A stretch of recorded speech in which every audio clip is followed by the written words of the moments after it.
예수님의 발에 향유를 바른 여인에 관한 이야기가 나타나고 있습니다. 마태복음 26장과 마가복음 14장에 동일한 이야기가 나타납니다. 마태복음 26장 12절과 마가복음 14장 8절, 그리고 오늘 본문인 요한복음 12장 7절에는 이 사건이 예수님의 장례, 즉 죽음을 준비하고 있는 사건이라고 말하고 있습니다. 이 사건이 있은 후에 예수님께서는 예루살렘으로 입성하시고 그 후에 실제로 고난을 당하시고 십자가에 죽으십니다. 예수님의 말씀처럼 여인을 통해 부어진 그 향유가 예수님의 장례를 치를 날을 위해 준비된 것입니다. 예수님께서는 6월절 6일 전에 나사로가 살고 있는 이 베다니라는 마을로 가셨습니다.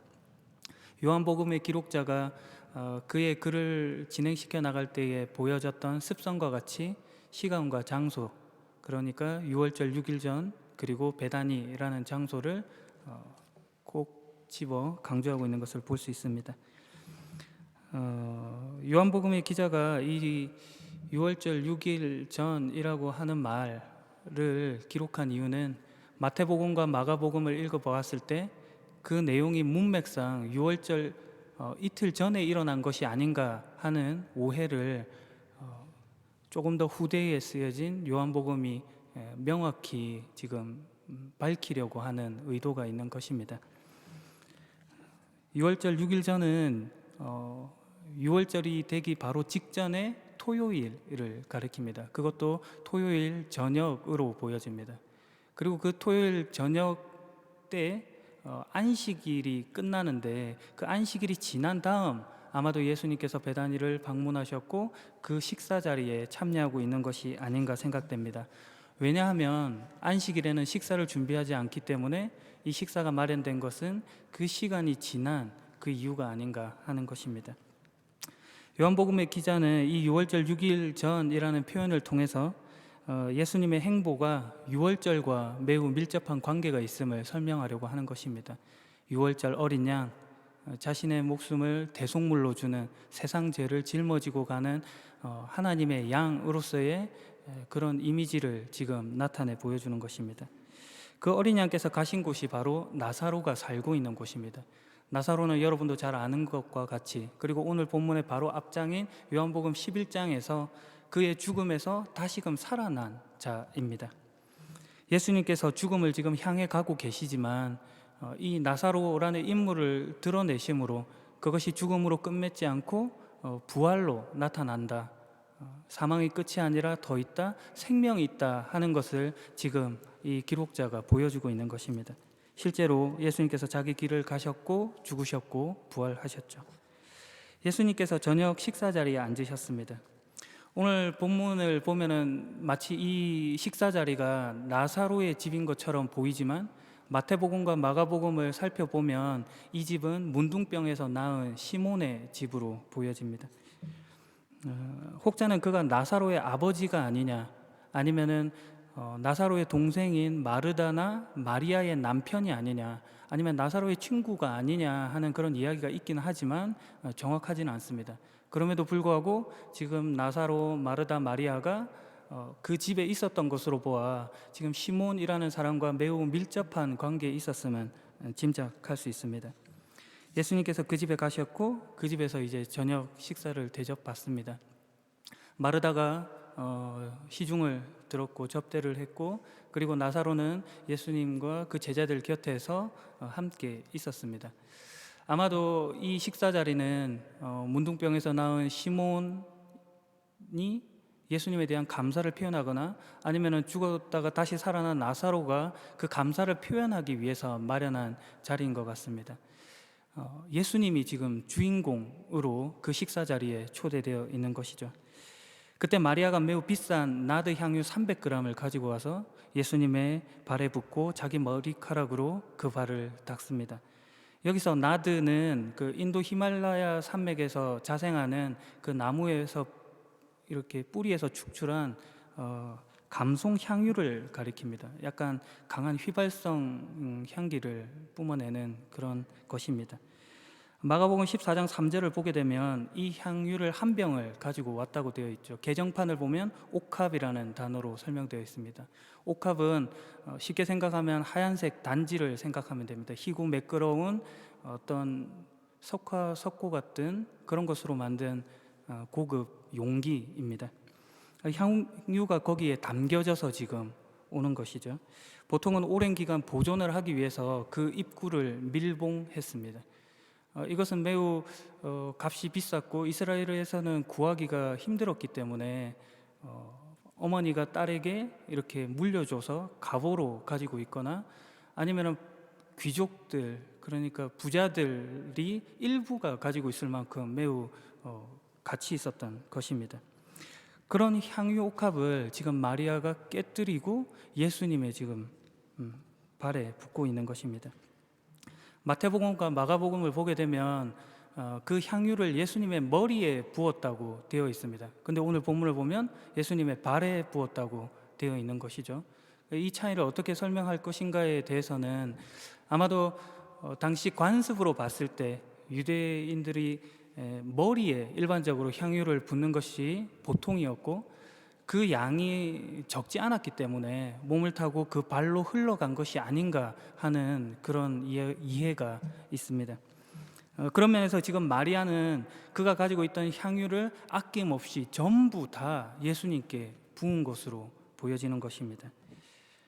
예수님을 위해 그 모든 것을 드렸습니다. 그리고 나서 자신의 머리카락으로 그 발을 닦고 있는 거죠. 이 닦는다 하는 표현도 마치 그 미용사가 이렇게 메이크업을 해주는 아티스트가 아주 정성스럽게 화장품을 바르는 것과 같은 그런 모습입니다. 예수님의 발을 자신의 머리털로 아주 정성껏 문질렀다 하고 있는 것이죠. 그 향기가 온 집안에 가득 찼습니다. 유대인의 사회법에서 손님들이 오거나 손님으로 방문할 때는 손과 발을 씻는 것이 정결법으로 되어 있습니다. 그런데 지금 손님이 오셨을 때 발 씻을 물을 가지고 와야 되는데 이 마리아가 향유를 깨뜨려서 예수님의 지금 발을 씻은 그런 장면을 연출하는 것이죠. 이 장면을 보고 제자들이 무척이나 당황했습니다. 아니, 그 귀한 걸 하는 것이겠죠. 그래서 예수님의 제자 중 한 사람이었던 가룟 유다가 이렇게 말하는 것입니다. 이 향유를 팔아 그 돈을 가난한 사람들에게 주었으면 어떻겠냐. 이 향유는 300데나리온 정도나 되는 그런 비싼 값인데 말이야 라고 하는 것입니다. 300데나리온이라고 하는 표현으로 봐서 그 가치를 짐작할 수 있습니다. 마태복음 20장 2절을 보면은 이 한 데나리온이 하루 품삯, 일꾼이 하루 일하면 받는 그런 수당으로 기록되어 있습니다. 그러므로 300데나리온이라고 하는 것은 거의 1년에 가까운 연봉에 가까운 액수인 것이죠. 그걸 지금 예수님의 발에 전부 부었으니 당황스러운 것입니다. 마가복음을 보게 되면 이 당황스러움이 몇몇 사람들에게 있었다라고 표현을 하고 있고, 마태복음은 그 제자들이 매우 당황했다 하는 장면으로 기록되고 있습니다. 그런데 오늘 요한복음은 가룟 유다를 설명하고 있죠. 원문을 표현을 보면 그들이 매우 씩씩거리고 막 이렇게 막 분을 내는, 화를 내고 있는 감정을 섞어서 그런 장면으로 보여집니다. 요한복음이 특별히 이 가룟 유다를 언급하고 있는 것은 그 가룟 유다를 설명하는 말 가운데 강조하고 싶은 바가 있기 때문입니다. 가룟 유다는 예수님을 배반한 사람입니다. 이 사실을 한 번 더 기록함으로 지금 이 예수님의 어떤 죽음을 맞이하고 계신가, 이 사건이 예수님의 죽음과 어떤 연결이 있는가를 지금 설명하고 있는 것입니다. 더하여 가룟 유다의 불순한 의도까지도 지적하고 있죠. 유다가 정말로 가난한 사람들을 생각해서 이 말을 한 것이 아니다. 그는 돈주머니를 맡고 있는 자였는데 종종 그 돈주머니에 손을 대던 자다 하는 이야기까지 덧붙입니다. 그를 그래서 도둑이라고 표현하고 있죠. 요한복음 기자가 이렇게 지적하고 있는 것은 단순히 지금 이 가룟 유다를 욕하고 어떻게 비난하기 위해서 이렇게 쓴 것이 아닙니다. 한편으로 이 요한복음의 기자는 가룟 유다를 예수님의 제자라고 표현을 하고 있습니다. 요한복음이 쓰여진 1세기 후반으로 보았을 때 그 당시 교회의 모습은 이단들이 침투해 있고, 그리고 외부의 압력들로 인해서 배교자들이 속출하던 때였습니다. 그래서 지금 이 요한복음의 기자가 신앙의 회의감을 가진 자들에게 지금 이 가룟 유다가 예수님의 제자였다 하는 말을 꺼냄으로 인해서 제자들도 그런 모습으로 빠질 수밖에 없었던 당연한 모습이다. 너희들은 어떤 모습으로 서겠느냐 하는 그런 의도를 가지고 있는 것입니다. 누구에게나 일어날 수 있다 하는 것이죠. 그것이 가룟 유다와 마리아라는 두 인물의 대조를 통해서 극명하게 강조됩니다. 자신의 모든 것을 꺼내놓은 진심을 다한 마리아, 그리고 그와 대조적으로 꾸지람을 하고 있는 그 제자의 모습을 빗대고 있는 것이죠. 그때 예수님께서 말씀하셨습니다. 이 여자가 하는 대로 내버려 둬라. 마리아는 내 장례를 치를 날을 위해 준비를 하고 있는 것이다. 가난한 사람들은 너희와 항상 함께 있겠지만 나는 너희와 항상 함께 있지 않을 것이다. 예수님께서 마리아로부터 받은 것이 많아서, 그리고 내게 잘해주니까 지금 제자들의 이 질책 이런 것들을 막아주고 보호해 주려고 이런 말을 꺼내신 것이 아닙니다. 이 사건이 가진 의미를 확장시켜 주고 싶었던 것이죠. 이 사건의 의미가 그저 단순히 인간적인 찬양, 경배 이런 것들을 넘어서서 자신의 죽음, 그리스도의 죽음과 연결되고 있음을 지금 나타내고자 하는 것입니다. 요한복음 12장에 이어서 나오는 이야기들이 다 그런 내용들입니다. 예루살렘에 입성하시고 또 예루살렘에 이미 와 있었던 그리스 사람들의 물음에 대한 대답들 속에 공통분모로 가지고 있는 것이 바로 예수님의 죽음인 것입니다. 등장인물들의 미묘한 대조를 통해서 이 사건은 이 뜻을 분명히 합니다. 오늘 제목과 같이 두 가지 시선이 존재하고 있는 것이죠. 하나는 세상을 향한 하나님의 시선인 것이고, 다른 하나는 하나님을 모르는 세상의 시선입니다. 그 대표자가 마리아와 유다로, 그리고 바리새인과 예수로, 이후에 군중과 예수로 계속해서 이어져 나가는 것입니다. 예수님을 모르는 인생은 그 속에 속임과 도둑질밖에 할 것이 없다, 이런 말을 하고 있는 것입니다. 단순히 도덕적인 문제가 아니라 예수님을 따른다고 믿는다고 하는 인생이 그분이 누구신지 어떤 뜻으로 오셨는지를 모르는 선에서는 결국 사망밖에 결과시킬 것이 없다 하는 이야기를 하고 있는 것입니다. 예수님의 죽음과 대조적으로 살아있음, 생을 살고 있지만 오히려 그것이 생명 없는 죽은 인생과 다를 바가 없다 하는 것을 지금 보이고 있는 것이죠. 그러므로 이 사건 속에 나타나는 대조, 이 두 가지 시선은 우리에게 더 큰 도전을 불러일으킵니다. 그것은 단순히 가룟 유다가 잘못했네 이렇게 욕하고 무시하는 것으로 우리의 책임을 떠넘길 수 없다는 것입니다. 가룟 유다를 욕해서 예수 믿는 것을 떼올 수는 없는 법입니다. 그것보다 더 깊습니다. 마리아는 지금 그 놀라운 일들을 행했지만, 예수 그리스도가 구세주인 것을 알았지만 그 행위가 예수 그리스도의 죽음과 연결될 것이라는 것은 아직 알지 못했습니다. 그녀의 경배와 찬양이 예수님을 통해서 더 깊은 차원으로 가고 있다는 것을 모르는 것이죠. 우리가 하는 어떤 진심, 어떤 열심들이 우리가 생각하는 어떤 그런 감정들, 생각들보다도 더 크고 위대한 일로 가고 있다는 것을 모르는 겁니다. 지금 마리아가 하는 그 감사와 헌신은 나중에 보았을 때 이것이 하나님의 일에서 그렇게 큰 일로 작용하고 있었구나를 깨닫게 되는 것입니다. 마찬가지로 이 가룟 유다의 잘못이라고 하는 것도 한 가지 사건의 어떤 잘못된 이야기, 아니면 한 개인의 책임을 다하지 못함, 이런 것으로만 남아있는 것이 아니라 예수님을 모르면 이렇게밖에 될 수 없다 하는 것의 대표로서 지금 욕을 먹고 있는 것입니다. 그러니 가룟 유다를 욕하고 예수님 안 믿는 사람을 욕하는 것으로 우리가 확인할 것은 아무것도 없습니다. 잘했다 잘못했다가 아니라 그 수밖에 없었다만 보이는 것입니다.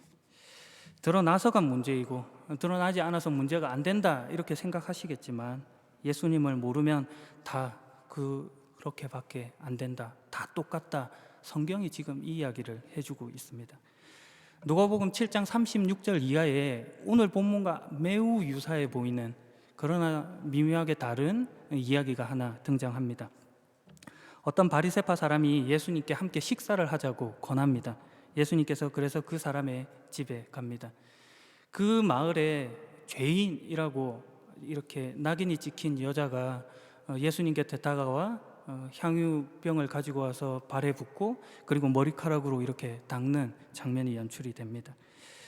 예수님을 초대했던 그 바리새파 사람이 이걸 보고, 아니 저 사람이 진짜 예언자라면 자기를 만지고 있는 저 여자가 죄인이라는 것을 알았을 텐데 라고 이렇게 생각하는 그런 것을 보게 됩니다.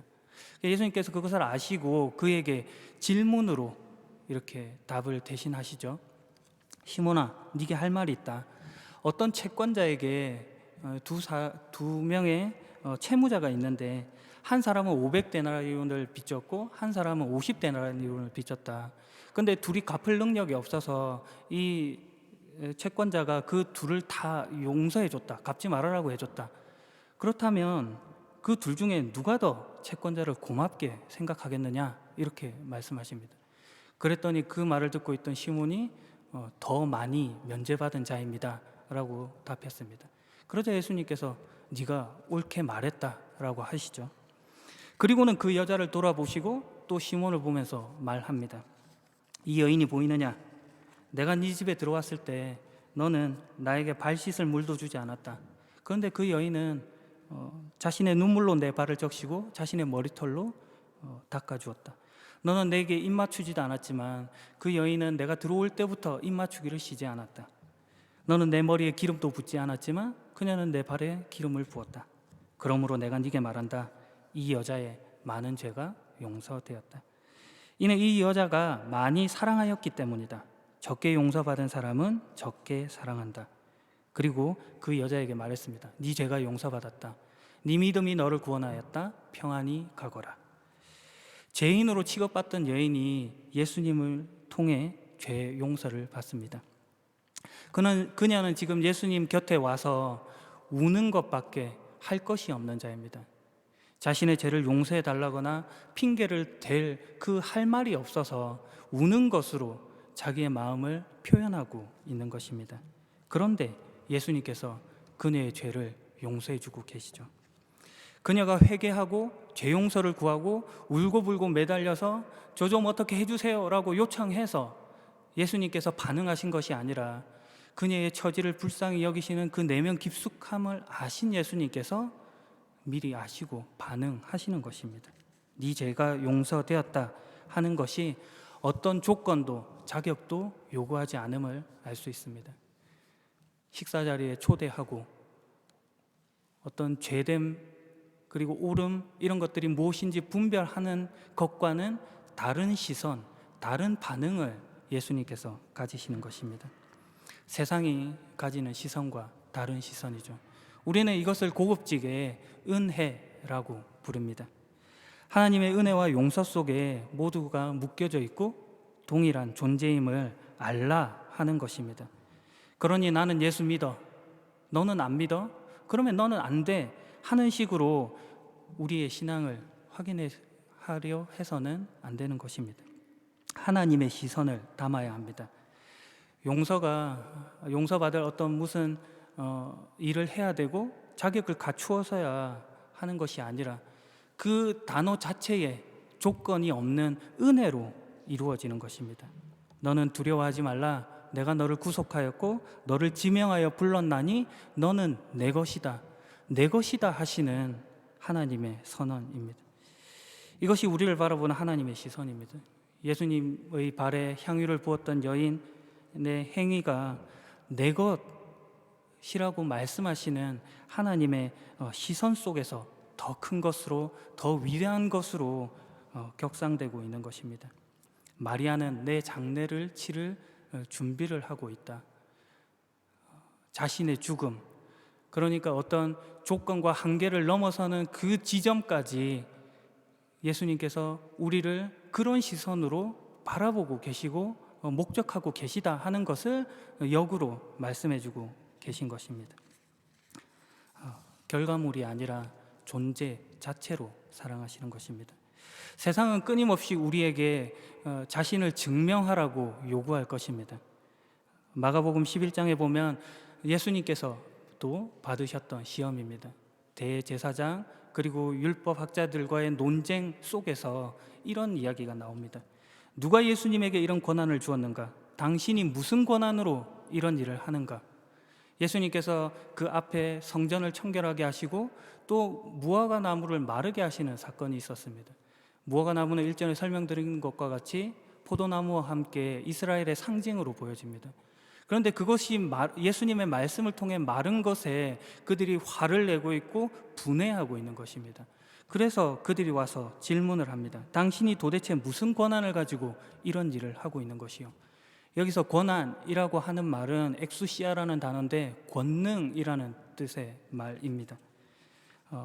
다양한 문맥 속에 다양하게 해석이 되지만 하나는 하나님으로부터 오는 어떤 권세인 것이고 다른 하나는 세상적인 권능, 능력, 어떤 통치권 이런 것들을 표현하는 것입니다. 만일 예수님께서 하나님의 권세로 이 일을 한다 이러면 네가 신성모독을 하고 있구나 라고 할 것이고, 만약에 세상적인 권능으로 하고 있다, 개인적인 힘으로 하고 있다 그러면 네가 지금 우리 사내들인 우리 공의의 권위를 무시하고 있구나 하면서 지금 예수님을 결박하려고 하는 의도인 것입니다. 그러자 예수님께서 그들의 생각을 하시고 재물음을 통해 답을 대신합니다. 요한의 세례가 하늘로부터 온 것이냐 아니면 사람에게서 온 것이냐. 하늘로부터 사람에게서라는 양자택일의 문제를 지금 말씀하시고 싶은 것이 아니라 서로 배타적인 관계 속에 있는 질문을 하심으로 오히려 세례 요한의 그 세례의 진정성 이런 것들을 지금 설명하려고 하는 차원입니다. 그런데 그들이 속으로 생각하기에, 그들이 그런 방식으로 접근을 했기에 하늘로부터다 하면 자기들이 지금 세례 요한을 배척했기 때문에 그렇게 말할 수는 없고, 세상으로부터 왔다 이러면은 자기를 따르고 있는 백성들이 아니 무슨 세례 요한은 진정한 예언자인데 그런 소리를 하세요, 이런 반응이 나올 게 뻔하기 때문에 모른다 하고 자신들의 한계를 드러냅니다. 예수님께서도 동일하게 우리에게 우리도 모른다, 말하지 않겠다라는 말로 상황을 넘어가십니다. 그 종교 지도자들이 가지고 있던 종교 형식주의를 비판하시는 말씀입니다. 명분과 구호, 형식만 남아있지 그들이 하나님의 시선을 가지지 못했다 하는 것입니다. 세상에 가진 시선은 그것뿐입니다. 권능, 능력, 보이는 현상에 집중하는 것입니다. 믿음의 본질로 보여지는 하나님과의 관계성에는 전혀 관심이 없는 것입니다. 오늘 요한복음에서 마리아와 가룟 유다를 통해서 보여지는 시선입니다. 다른 사람을 비난하여 자신이 해야 할 일을 떠넘겨버리는 식으로는 안 된다는 것입니다. 명분과 이유가 있어야만 하나님이 일을 할 수 있다고 하는 것은 하나님이 우리를 통해 하시고 이루시고자 하시는 그 일을 무시하는 것과 다름 아닙니다. 하나님께서 그것보다도 훨씬 더 큰 일로 우리의 걸음을 묶으실 것입니다. 죄인된 여인을 용서하신 그 예수님께서 그 여인에게 하신 말씀이 있습니다. 네 믿음이 너를 구원하였다. 평안히 가거라. 그녀는 이제 평안히 가야 하는데 그녀가 가는 그 세상은 지금까지 자기를 죄인이라고 낙인 찍었던 기준과 잣대를 가지고 있는 세상입니다. 그런데 거기로 가라는 것입니다. 이 얼마나 이질적인 말씀입니까? 근데 평안히 가라는 것입니다. 왜요? 예수님을 가졌기 때문입니다. 우리의 처지에 반응하시는 예수님, 고난과 죽음을 맞이하신 예수님, 그리고 다시 사신 예수님을 우리가 가졌기 때문입니다. 그래서 평안히 사는 것입니다. 우리가 지금 천국으로 바로 올려가지 아니하고 이 세상을 사는 이유가 그것입니다. 각자가 각자의 위치에서 하나님께서 부여하신 사명으로 지금 살아가고 있는 것입니다. 평안히 사셔야 합니다. 이것이 우리의 신자다움입니다. 오늘 본문에서 이어지는 그 12장, 요한복음 12장의 마지막 부분에 이런 말씀을 하십니다. 인자가 영광을 받을 때가 왔다. 내가 너희에게 진리를 말한다. 밀알이 땅에 떨어져 죽지 않으면 한 알 그대로 있지만 죽으면 많은 열매를 맺는 법이다. 자기 목숨을 사랑하는 사람은 목숨을 잃을 것이지만 이 세상에서 자기 목숨을 미워하는 사람은 영원히 목숨을 보존할 것이다. 누구든지 나를 섬기려면 나를 따르라. 내가 있는 곳에 나를 섬기는 사람도 있을 것이다. 나를 섬기는 사람은 내 아버지께서 높이실 것이다. 신자는 더 이상 죽음의 권세를 두려워하지 않는 자다. 지금 그 이야기를 하고 있는 것입니다. 그것을 넘어서서 부활의 꽃을 피우고 열매를 맺는 자다. 그런 이야기를 하시는 것이죠. 당당하게 가슴 펴고 살아라 하시는 말씀입니다. 이것이 우리가 가져야 할 하나님의 시선입니다. 마가복음 14장 9절에 이 향유 부은 여인에 관한 사건에 대해 예수님께서 이렇게 말씀하셨습니다. 내가 너희에게 진정으로 말한다. 복음이 온 세상에 전해질 때 이 여인이 한 일도 알려져서 사람들이 기억하게 될 것이다. 우리의 걸음이 복음이 전해지는 곳에 알려져 사람들이 기억할 일이 될 것입니다. 왜냐하면 하나님께서 더 위대한 일로 묶으실 것이기 때문입니다. 마지막 짧은 말로 설교를 마무리합니다. 오늘 본문의 시작은 6월절 6일 전 예수님께서라는 말로 시작하고 있습니다. 그런데 원문을 보게 되면 그 주어가 되는 예수님께서를 먼저 기록하고 있습니다. 그 바로 앞단락인 요한복음 11장 57절 그 마지막 구절에서는 대제사장들 그리고 율법학자들 이런 사람들이 예수님보다 앞서서 더 강조되고 있는 것을 봅니다.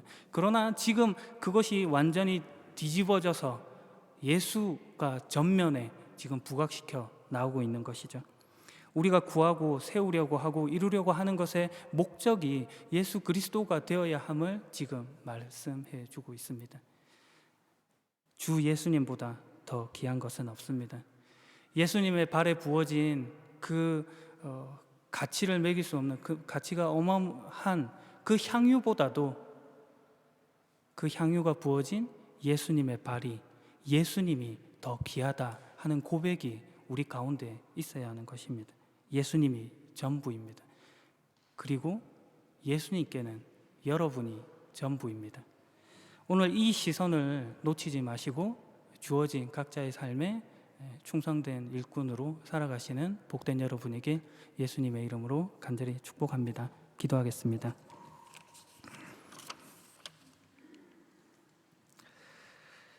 우리를 위해 목숨까지도 내어주신 주님, 주님의 무한하신 사랑과 은혜에 우리가 묶여 있음을 고백합니다. 우리가 하는 행위 속에 우리의 생각보다 더 크고 위대하신 뜻을 담아내신 주님임을 고백합니다. 주님의 시선으로 오늘을 살아가겠습니다. 세상의 가치, 세상의 요구, 조건을 충족해 만족을 얻는 인생으로 돌아가지 않겠습니다. 주님으로 만족하는 인생을 살겠습니다. 세상에 우리를 깨뜨려 주님의 향기를 가득 채우겠습니다. 우리를 내 것이라 부르시는 예수님의 이름으로 기도합니다. 아멘. 이 시간에는 찬송가 290장 찬양하시면서